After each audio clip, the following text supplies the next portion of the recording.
Last night, Stephen Colbert joked about birthers still not being satisfied with the long-form birth certificate released by the president yesterday. Satire these days is never too far from the truth. A Snap Robo poll done by Survey USA shows 18% of respondents still have doubts about where the president was born. Another 10% say the long-form version released yesterday is a forged document. At some level, I gotta say, these are heartening numbers because, frankly, I thought they'd be higher. Still, I won't be surprised if we see those numbers creep back up as the forces of denial regroup and launch their inevitable bevy of conspiracy theories about the document's authenticity. Now, at the end of the day, the birther issue is not the biggest deal in the world. People believe all kinds of crazy stuff. The real issue is the relationship our public life and political debates bear to reality, how facts link up to policy. That has become disturbingly unmoored over the last decade. The issue of the president's origins is one thing, the reality of global warming quite another. There seem to be the same dynamics at play in both. Former White House spokesperson Robert Gibbs said yesterday, "There are no more arbiters of truth. So whatever you can prove factually, somebody else can find something else to point to it with enough ferocity to get people to believe it. We've crossed some Rubicon into the unknown." Well said. Case in point, the same day President Obama released his long-form birth certificate, Oklahoma's State House approved a birther bill requiring presidential candidates to provide proof of citizenship to get on the ballot. Joining me now, Jonathan Kay, managing editor of Canada's National Post newspaper and author of Among the Truthers, A Journey Through America's Growing Conspiracist Underground, and Chris Mooney, science and political journalist and author of We Can't Handle the Truth in the current issue of Mother Jones. Both are excellent reads. I recommend them highly. Jonathan, let me start with you. For the new book, you spent 3 years immersed in the world of conspiracy theorists. And I'm wondering what you ended up concluding about what powers them, what draws people to them and keeps people attached to them. Well, ultimately, conspiracy theories are a way to reconcile people's ideology with reality. It's a bridge between the world they want to be and the world that exists. So in the case of the birthers, there are a lot of people who just cannot get their head around the fact that Americans elected a somewhat left-wing president, and it doesn't jive with their view of the United States. It doesn't jive with their view of the way reality should be. So they've created a sort of mythology that allows them to believe it didn't really happen, that Obama is actually illegitimate, that all they have to do is unmask him as a sort of hoax president, and history will be set right. It allows them to, as I say, reconcile the world they want, which is a right-wing America with a right-wing president, with the world that actually exists with Obama in the White House. I like this phrase, the bridge from ideology to reality. And Chris, in the article you wrote for Mother Jones, sort of about the science of belief formation, there's a lot of research that sort of backs up that premise, right? There is a science of why we deny science, right? There's there are facts about why we can't accept facts, and basically it's a theory called motivated reasoning.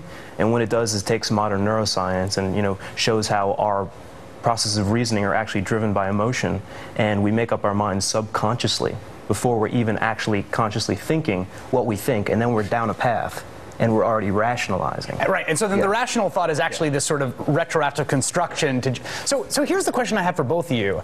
The big question I think is, and the profound one is, are conspiracy theories a difference in kind or a difference in degree from regular belief formation? I mean, because at the end of the day, people who are watching this are trusting that I'm not lying to them. And when I read a newspaper or when I read the Intergovernmental Panel Climate Change Report from the UN, I'm trusting that the whole thing isn't a fabricated hoax, right? So how different is, John, maybe you can answer this, is there something that delineates conspiracist belief formation from sort of normal belief formation with all of its biases, etc.?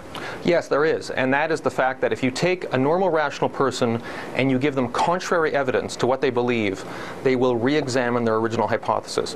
Whereas if you take a conspiracy theorist and give them contrary information, they will always simply expand the circle of conspirators. So for instance, in the case of the birthers, if you say, well, the Secretary of Health and the governor, they've they've all said their birth certificate is legitimate, they will simply draw a bigger circle around the conspiracy and say, well, they're in on it too, the media's in on it too, the justice system is in on it too. It's a pathological way of thinking, which is utterly different from rational thought. I actually compare it to religion in the sense that if you are a committed Christian or a committed Jew or a committed Muslim, it doesn't matter what your faith is. If someone gives you contrary evidence to your beliefs, you won't simply say, well, I guess I'll re-examine my religious beliefs. You'll say, I take this on faith, and that's the way I believe.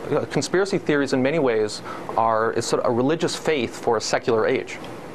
Chris, but that sounds, everything that he just said reminds me somewhat uncannily of some of the social science results that you cite in your article, which is that you do give people confounding information and they simply reassert the original error. I would say that it is just an extreme version of something to which we're all susceptible. You know, when people read my piece, they said, oh, this is kind of like arguing with my spouse. This is kind of like arguing with the member of my family who has different politics, and they'll never change their mind, they'll never change their mind. It's the same process, but it goes farther. And some of us learn checks on the process. Journalists are supposed to learn checks. Scientists are supposed to learn checks, but even these groups, as we know, fall all the time for biases. So here's my question. So let's say there's some sort of background. John, you sort of go through a lot of psychological dispositions that might lead people towards conspiracist thinking. You talk about our just general biases and the way sort of our brains work. The question is Robert Gibbs right that the nature of American public life at this moment makes these problems worse, exacerbates them as opposed to mitigates them? John, what do you think about that? A big problem is the technology, because this has always been part of human psychology. The problem is now technology, and in particular the media on the internet, allow people to inhabit their own reality on websites. The conspiracy theorists that I interviewed, they don't watch shows like this. They don't watch the mass media. Typically, they're in their own little self-contained internet bubble of people who think like they do. So in their mind, they're not outsiders because they're surrounded every day, virtually, by people who think the way they do. This has never existed in American society prior to the internet. Conspiracy theorists always had to go outside, interact with people, turn on the mass media, read a newspaper eventually, because that's the only way to get news. And so they were confronted with the fact that they were outsiders. That reality doesn't exist now. They can go into a custom-made reality inhabited only by people who share their esoteric beliefs. That is new. Chris, is that your sense? Is it your sense that the internet, this is like knock number one on the internet, right? That the internet is sort of reinforcing this cocooning, this sort of knowledge cocoon. It's a role, but I don't think it's the only factor. I think there's a reality gap between the parties. Republicans and Democrats believe different things about a lot of issues, and it turns out Republicans are more likely to be wrong. We can talk about that. But one of the factors is, you know, everyone has their own experts now. There's been a 30, 40-year campaign to build right-wing think tanks to fight back against academic experts. And so, you know, everyone can say, I've got a PhD who thinks this, and for every PhD, there's an equal and opposite PhD. So finally, in the vaunted tradition of cable news, I want to give each of you like 30 seconds to say what we can do to combat it, because that strikes me in the case of global warming particularly, which is a very, very high-stakes conspiracy theory that a majority of Republicans out there share. John, what did you learn about how you sort of break this kind of vicious cycle that conspiracists are under? Well, ultimately, you have to teach people that conspiracism, which is what I call this way of thinking, is akin to any other pathological way of thinking. We've taught ourselves to get around racism, for the most part, taught ourselves to get around homophobia and sexism in some cases. We have to teach people that conspiracism is a way of thinking that is pathological, and you have to exercise your mental self-discipline to try to get around it. Chris, you get the last word on this? Well, it seems like emotions are what drive us down the wrong path, so we need to de-emotionalize issues, and we often, if we want to change somebody's mind, we have to not hit them with facts, but we have to hit them with a different way of thinking about it that is more consonant with what they feel is the way the world should work. And it's a different strategy. Chris Mooney, science journalist, has a great piece in Mother Jones, The Science of Why We Don't Believe in Science. John Kay from the National Post, author of a great new book called Among the Truthers. Gentlemen, thank you so much. I really appreciate it.